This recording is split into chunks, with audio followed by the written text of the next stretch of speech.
मसानी क्रिया। हाँ, आज लेकर आ गया हूँ मैं एक अनसुनी अनकही दास्तां, जो कि है मसानी क्रिया की।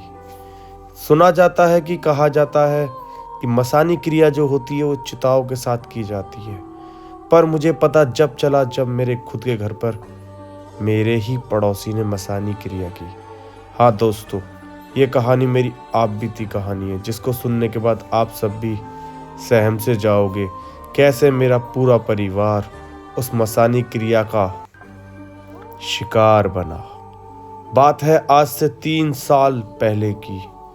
मैं, मेरी मम्मी, मेरे पापा, मेरे चाचा, मेरी चाची, मेरी दादा, मेरी दादी और मेरे चाचा के 2 लड़के, हम सारे एक बड़ी सी फैमिली में रहा करते थे। लेकिन कुछ दिन बीते ही थे कि एक रोज़ मेरी मम्मी सुबह सुबह उठकर झाड़ू लगा रही थी। पीछे से चाची आती हैं और वो कहती हैं, तुम क्यों झाड़ू लगा रही हो, लाओ मैं लगा देती हूँ। मम्मी से चाची ने झाड़ू ले ली और वो झाड़ू लगाने लगी। झाड़ू लगाते लगाते वो गेट पर पहुंची। उन्होंने जो गेट पर देखा वो रूह दहला देने वाला था, जिसको देखकर मेरी चाची जी की सांसें एक पल के लिए थम सी गईं। चाची ने ऐसी चीख लगाई कि अंदर से चाचा, मम्मी, पापा सब भागे भागे आए। पीछे से दादा दादी भागे भागे आए। और मैं भी काफ़ी छोटा हुआ करता था, क्योंकि आज से 3 साल पहले की बात है और मैं अब 18 साल का हूँ। तो वो बात है 15 साल की उम्र की। जो मैंने वहाँ देखा वो दहला देने वाला था। जैसे ही हम सब पहुँचे, हमने पूछा चाची क्या हुआ, तो चाची ने कहा ये क्या है। हमने देखा एक छोटी सी हंडिया जो हमारे गेट के सहारे रखी थी, उसमें मसानी क्रिया करी गई थी। एक गुड़िया जिस पर अजीबोगरीब तरीका की हड्डियां डाली हुई हों और 55 तरीका का भोग लगाया हुआ था। अलग अलग प्रकार की मिठाइयाँ जो हमने ना कभी देखी थी ना कभी उनका नाम सुना था, वो तक उसमें रखी थी। उस गुड़िया के पेट में एक हड्डी घुसाई हुई थी। ये सब देखकर हम डर गए इतने ज़्यादा कि दादाजी ने आकर उसमें लात मारी और वो लात लगते ही बीच में जाकर गिरी और वो फूट गई।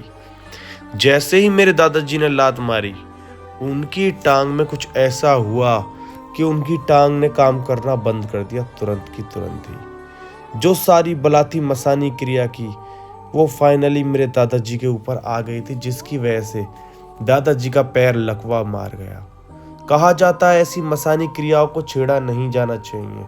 अगर तुम उसको छेड़ देते हो तो तुम्हारे साथ कुछ ऐसा हो जाएगा जो तुम कभी सोच भी नहीं सकते। ना ही ये मेरे दादाजी ने सोचा था, और ये एक छोटी सी गलती मेरे दादाजी की ज़िंदगी में इतना गहरा बदलाव ले आएगी, उन्होंने कभी नहीं सोचा था। जब उन्होंने लात मारी, वो मटकी रोड पर जाकर गिरी, तो उसमें से निकलती है एक गुड़िया, उसके साथ एक हड्डी और 52 तरीका की मिठाइयाँ। 3 तरीका की और मिठाई थी जो समझ में ही नहीं आ रही थी। कुल मिलाकर 55 तरीका की मिठाइयाँ थी उस मटके के अंदर। लेकिन जब दादाजी के पैर में एक सुनसनाहट सी आ गई, तो हमने कुछ ना सोचते हुए पंडित को फोन मिलाया। पंडित ने कहा मैं तो बाहर हूँ, लेकिन मैं एक तांत्रिक को जानता हूँ जो इस चीज़ का उदाहरण कर सकता है। हमने कुछ भी ना सोचे कह दिया कि जल्दी से उसका नंबर दो या उसे भेज दो। पंडित ने कहा तुम चिंता ना करो, मैं उसको अभी भेजता हूँ। 10 मिनट बाद ही वो तांत्रिक हमारे पास पहुँच गया। उसका जो लिबास था वो काफ़ी अजीबोगरीब तरीका का था। उसने अजीब से कपड़े पहने हुए थे, उसका चेहरा उस चीज़ से ढका हुआ था, और जो हम सब ने देखा वो दहला देने वाला था। उसने अपने बालों में कुछ राख टाइप की लगाई हुई थी, क्योंकि वो तांत्रिक था। हमने पूछा ये क्या चीज़ है, तो बताता है वो कि ये चिता की राख है जो मैं रोज अपने बालों में लगाता हूँ। वो सुन के हमारी रूह सी कांप गई, हम सहम से गए। मैं तो काफ़ी छोटा हुआ करता था, मेरी चाची तक रो पड़ी डर के मारे। उसने कहा ये लात किसने मारी है इसमें। हमने बताया हमारे दादाजी ने गलती से लात मार दी।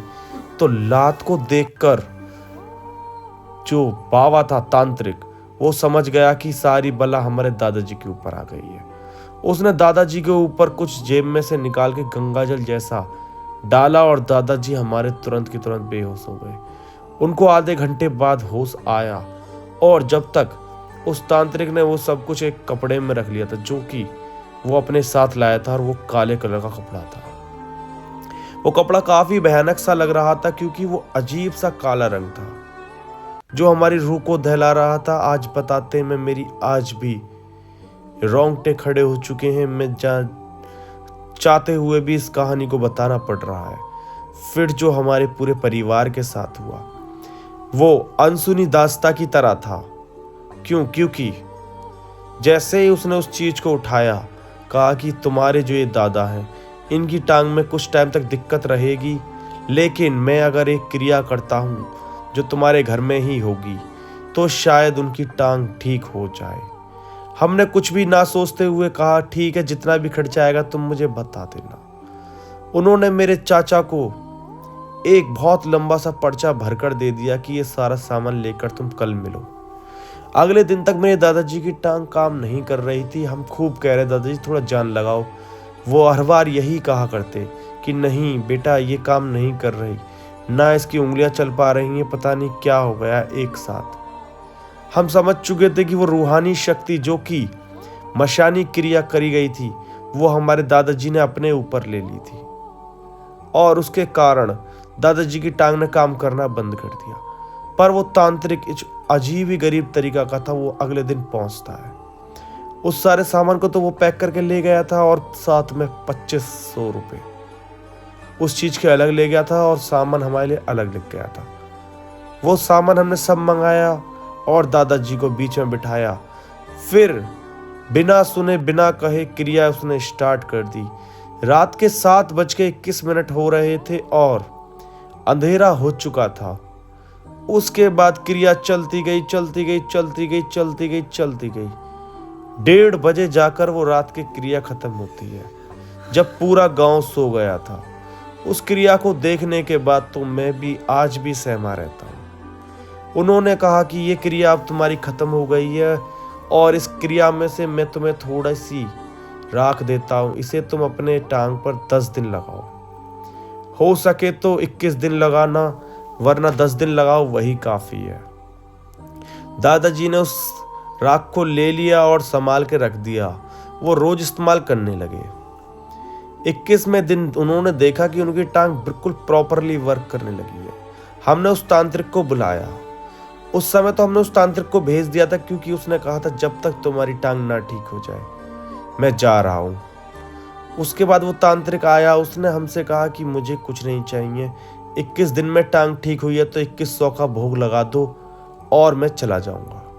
मेरे दादाजी सरकारी अफसर रहे थे तो उनके पास अच्छी खासी पेंशन थी और हम घर से भी काफ़ी अमीर थे।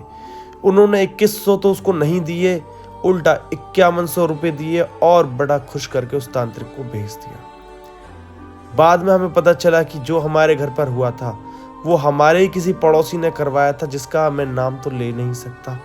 पर तांत्रिक क्रिया काफ़ी अजीब होती है। मैं तो यही कहूँगा सावधान रहें, सतर्क रहें। और हाँ, मैंने एक कब्रिस्तान की आप बीती कहानी सुनाई है, उसको जाकर देखें और मेरे अनुभव को पूर्ण रूप से स्वीकार करें। अगर आपके पास भी आप बीती कोई अनुभव है तो बस कमेंट करिए, मैं आपका अनुभव यहाँ सुनाऊंगा और आपसे उस अनुभव की पूरी अपेक्षा लेकर आपके साथ जुड़ा रहूंगा। फॉलो करना ना भूलें। मिलते हैं नई कहानी के साथ।